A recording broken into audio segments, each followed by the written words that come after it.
আজকে আমরা দেখব কি করে হাসনানা গাছের কাটিং থেকে চারা তৈরি করতে হয়। এজন্য আমরা সবুজ লম্বা কুচি একটা ডাল নিয়ে নিচ্ছি। ডালটাকে 12 ইঞ্চি সমান পিস পিস করে কেটে নিলাম। উপরে একটা পাতা রেখে সমস্ত পাতা ছেঁটে ফেলবো। নিচের থেতলা জায়গাটা শার্পলি কেটে নিচ্ছি। আমরা চিকন সাদা বালিতে কাটিং বসাবো। প্রপার ড্রেনেজ সিস্টেমের জন্য টবে কিছু ছিদ্র করে কোকোপিট দিয়ে তারপর বালি ভর্তি করে নিলাম। 2-3 ইঞ্চি গভীরতায় কাটিংগুলো বুনে দিলাম। পানি দিয়ে নিব। পানি যদি দ্রুত বেরিয়ে যায় তাহলে আপনাদের ড্রেনেজ সিস্টেম ঠিক আছে, আর যদি পানি আটকে থাকে তাহলে কাটিংয়ে পচন ধরবে। বালিতে করার সবচাইতে বড় সুবিধা হচ্ছে আপনি মাঝে একবার কাটিং তুলেও দেখতে পারবেন কাটিংয়ে কতটা কী হলো। দেখুন আমার কাটিংয়ে শিকড় আসা শুরু করেছে। একটা কাটিং নষ্ট হয়েছে, এটাতে কোনো কিছুই হয়নি। এটাতে ছোট ছোট শিকড় দেখা যাচ্ছে। কাটিং দেখার পর আবার কাটিং বালিতে গুঁজে দেবেন। বালি এক পাশে সরিয়ে কাটিং বসিয়ে তার উপর বালু আলতোভাবে দেবেন। ব্যাস হয়ে গেছে।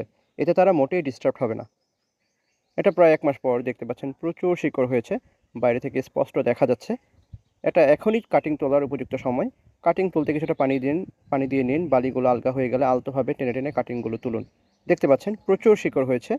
এই যে ছোট এই কাটিং, তাতেও 2টো শিকড় এসেছে। এটাতে পচন লেগেছে, এটা কেটে বাদ দিয়ে আবার নতুন করে লাগাবো। এটাতে বেশ ভালোই শিকড় হয়েছে। সবার শেষেরটাতে প্রচুর শিকড় হয়েছে। পচা অংশটা বাদ দিয়ে আবার বালিতে বুনে দিলাম। ছোট কাটিংটাও বুনে দিলাম যেন আরও বেশি শিকড় গজায়। এই কাটিংটা লাগাবো এবং ফুল আসা পর্যন্ত দেখাবো। 1 মাস পর গাছটা প্রায় এতটা বেড়েছে। 3 মাস পর গাছটা বিশাল লম্বা হয়ে গেছে। আরও কিছুদিন পর গাছের ফুলের কলি চলে এসছে। কলিগুলো আরও বড় হয়ে গেছে। আজকে রাতেই হাসনানার ফুল ফুটবে।